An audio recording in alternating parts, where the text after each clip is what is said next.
Hey, what's up, y'all? Classic Kev back with another episode. Y'all, honestly, it's really probably the most important episode yet because on today's episode, guys, I got all the top crypto news stories of the week. Now, as always, before we get started, guys, I am not a financial advisor. This is not financial advice. I literally live in my mom's garage. So what are you doing even taking financial advice from anyone that lives in her mom's garage? Anyway, let's go ahead and let's get started, guys. So I have all the top crypto news stories of the week. And sorry about the delays, guys. I haven't filmed in a little bit. I was actually at NFT AZ, and I will do a whole video breaking down my experience at NFT AZ. But let's go ahead and let's get started on coin market cap, and let's look at these crazy markets, guys. And as always, we start with looking at Bitcoin, still trading kind of sideways, sitting in this 20,000 range. And as I stated on the last couple episodes, guys, I think we're going to be in this range for a little while. It's going to be a bumpy ride. Me personally, guys, I buy, $50 worth of Bitcoin, Ethereum every week. And I'm going to be purchasing a whole coin. If I see anything in the $16,000 to $15,000 range, that's when I think I'm going to jump in, buy an entire Bitcoin. Now, let's look at Ethereum. And one thing we noticed, guys, Ethereum has pumped significantly. Now, I said on the last episode, I love the Ethereum at that one. Anything under $1,000 or under was a fantastic entry point. But we're seeing a little pump. And if you're wondering why, here's why, guys. So the Ethereum, they have a date for the ETH 2.0. The devs pencil in September date for the merge. So yes, so the devs have stated that Ethereum will be switching over to proof of stake and going to Ethereum 2.0 in September. Now, don't get too excited, guys, because, this date has been pushed back a ton of times. They keep running into more and more problems. But if they are able to successfully, do this merger to ETH 2.0, you're going to probably see Ethereum hit a new all-time high. And it's very coincidental that, I had talked about October and November, being the time I think we'll see these markets kind of rally. So this is kind of cool to see because late September, if this merge goes, if this merge happens the way we think it's going to happen and actually, doesn't get delayed again, I think we could see an Ethereum all-time high. So me personally, guys, I'm stocking up on ETH. I'm buying it every week. And if it dips again, I'm going to buy a couple more whole coins. Now, going back to CoinMarketCap, guys, obviously, I love Solana in this $30 range. I love Cardano. Anything Cardano under $1 is a fantastic steal. But one I want to talk about a lot, guys, is let's look at Polygon MATIC. 18% on the week, and you're probably wondering why, because y'all know in the last couple episodes, your boy is hella bullish on Polygon MATIC. And if you're wondering why it's pumping, well, here's why, guys. And I didn't even know this was going to happen. But, I've been buying Polygon MATIC for a while now. It's one of my largest holdings. But Polygon MATIC rallies 22% on Disney in invitation euphoria. Will MATIC price gain swell in July? So, yeah, so Disney's actually going to be using Polygon MATIC at, for their AR and VR, and I'm assuming NFTs. So, huge partnership, guys. And, Polygon MATIC being one of the most efficient blockchains to build, these type of metaverse projects or NFTs on because of the low fees, and it's very scalable. So very, very bullish on Polygon MATIC. As always, not financial advice. All right, so let's go to the next story, guys. SEC Chairman Gary Gensler says Bitcoin is not a security. What about Ethereum? So, guys, this is huge. Now, let me explain something, guys. This is actually really important because that's kind of been the whole debate. Are cryptocurrency securities? And if they are securities, then they are to be regulated by the SEC. The chairman of the SEC is telling y'all it's not a security. So this is very important to note because as soon as we get a little more regulatory clarity, we're gonna really see Bitcoin hit all-time highs. And again, I'm hoping it's that September, October, November area. We should see the rally. Now, Gary also talked about, Ethereum, and, that's been the other debate because, XRP is under intense scrutiny by the SEC right now because it's kind of been deemed a security, but it's actually not.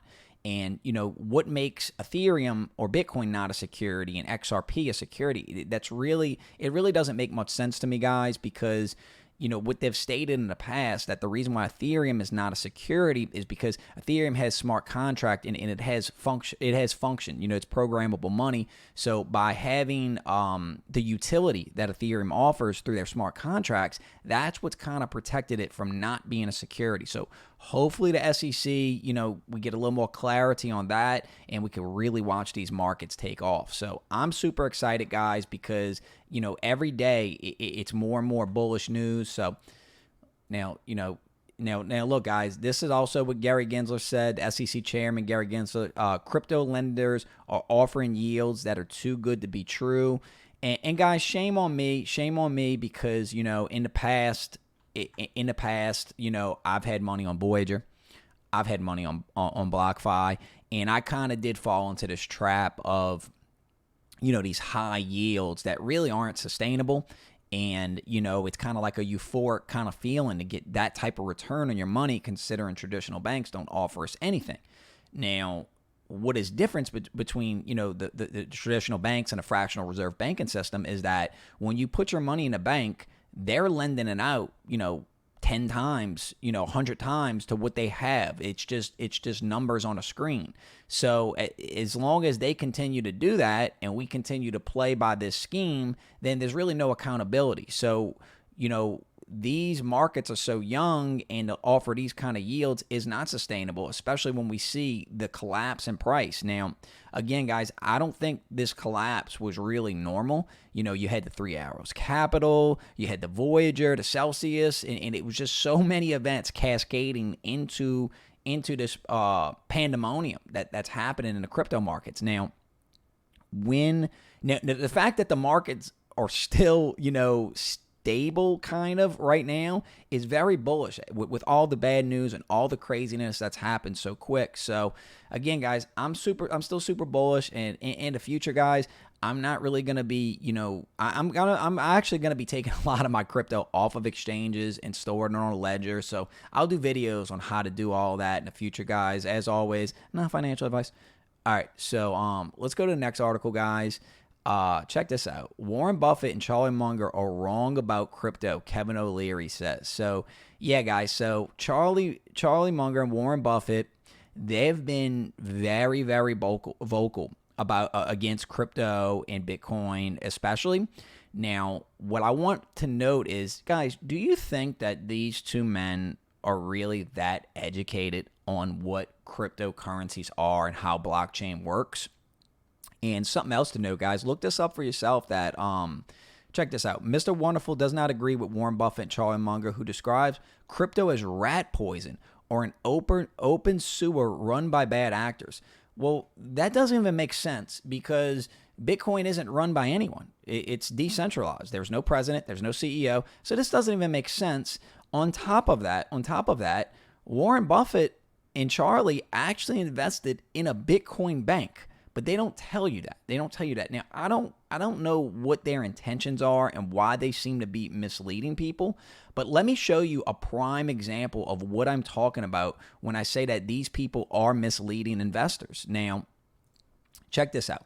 So Bill Gates is another one. Bill Gates betting on total collapse of Bitcoin as cryptocurrency slumps. So you guys, you can go on Google. You can see that Bill Gates is another one who has been extremely vocal against Bitcoin, crypto, NFTs, and it's very strange. It's almost as if these people do not want this technology to be implemented because, frankly, it threatens them. It's a threat to them and their power system and the central banks that they're partnered with. And to show you how hypocritical these people are, again, look it up for yourself. Warren Buffett's invested in Bitcoin banks. And let me show you so Bill Gates says this, but let me show you what people don't know what he said about Bitcoin in the past. Check this out. Bitcoin is exciting because it shows how cheap it can be.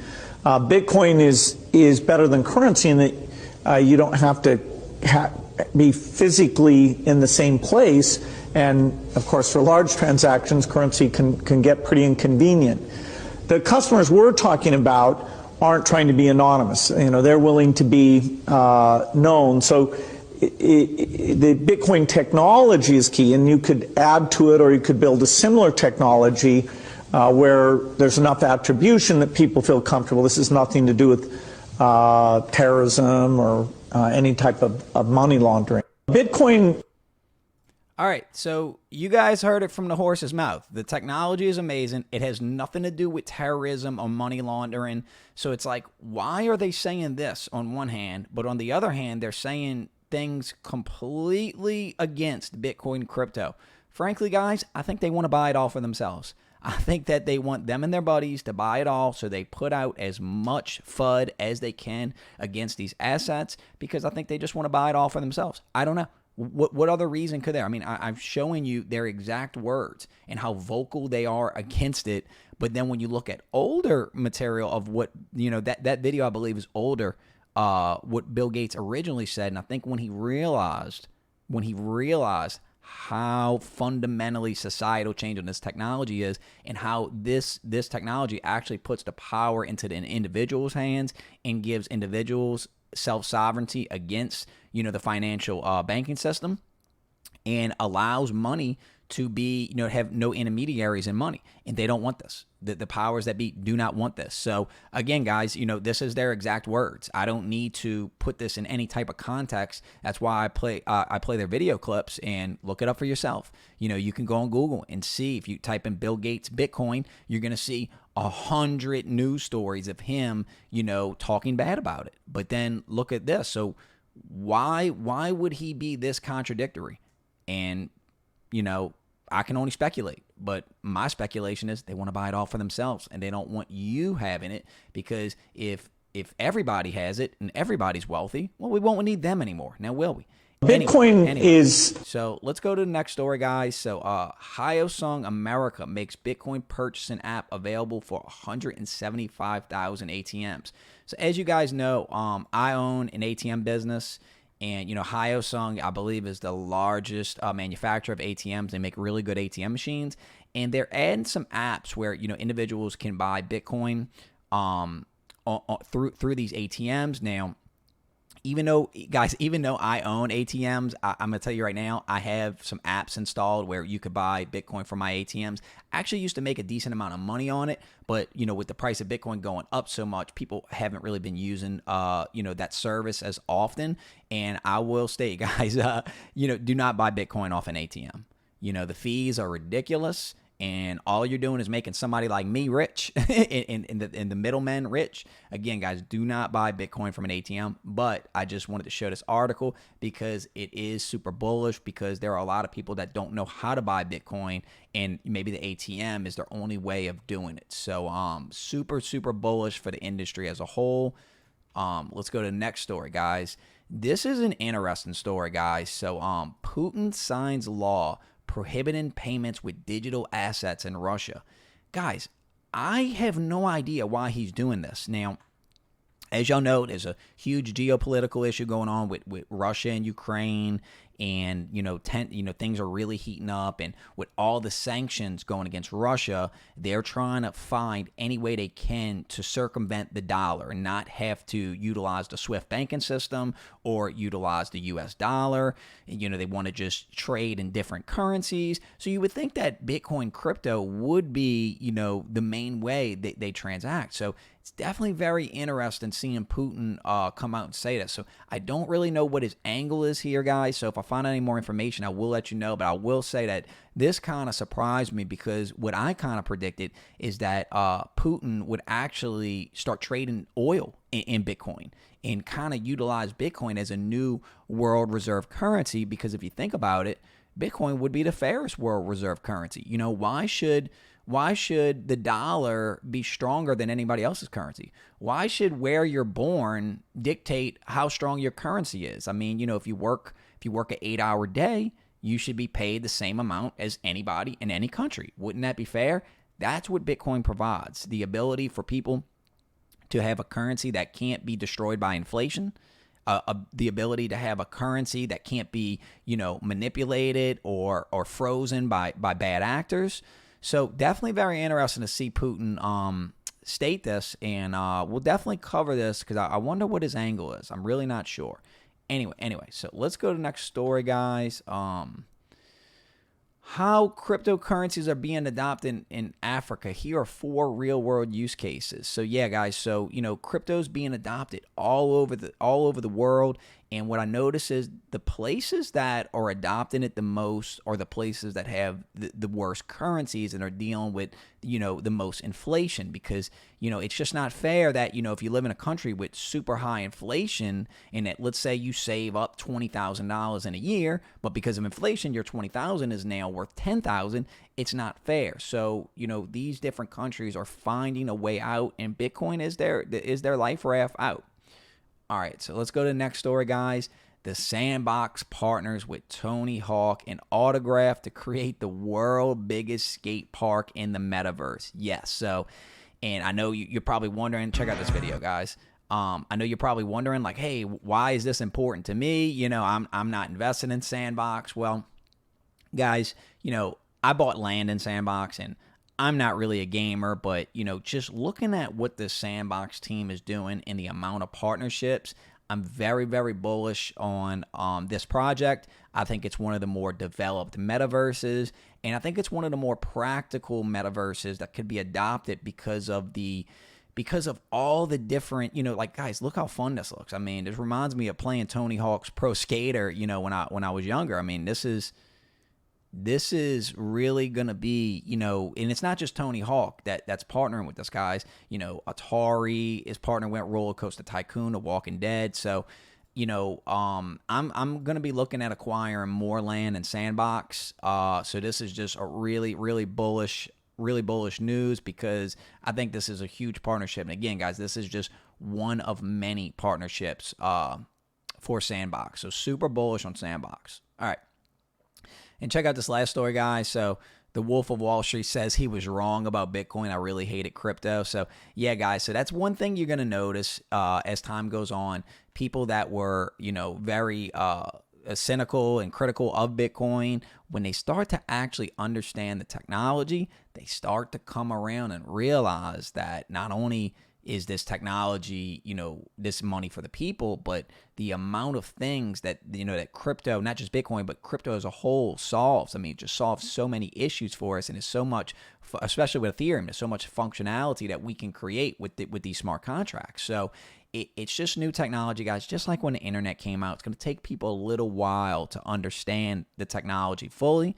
But anyway, guys, so that's all I got for this episode. If you made this far in the video, man, drop me a 100 emoji in the comments. Thank you so much for watching. Anyway, y'all, I'm Classic Kev. I'm out. Peace.